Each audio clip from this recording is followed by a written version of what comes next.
চাঁদপুরে কথা পছন্দ না হওয়ায় মসজিদের ইমামকে কুপিয়ে জখমের ঘটনায় অভিযুক্ত বিল্লাল হোসেনকে আটক করেছে পুলিশ। শুক্রবার শহরের প্রফেসর পাড়া এলাকার মোল্লাবাড়ি মসজিদে জুম্মার নামাজ শেষে কথা বলছিলেন ইমাম মাওলানা নুরুর রহমান। সেখানে মসজিদের পাশের সবজি দোকানদার বিল্লালও ছিলেন। হঠাৎ বিল্লাল একটি চাপাতি নিয়ে ইমামকে এলোপাতাড়ি আঘাত করে পালিয়ে যাওয়ার চেষ্টা করে। এ সময় আশেপাশের লোকজন তাকে ধরে পুলিশে সোপর্দ করেন। অভিযুক্ত বিল্লালের দাবি, মহানবীকে অপমান করে কথা বলায় এমন করেছেন তিনি।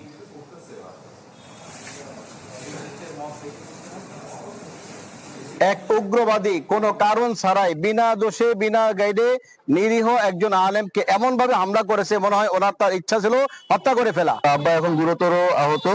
আমরা এর দৃষ্টান্তমূলক শাস্তি দাবি করছি। খুব সূক্ষ্মভাবে গুরুত্ব দিয়ে আমরা এটা তদন্ত করছি, অনুসন্ধান করছি। এই ঘটনায় তার সাথে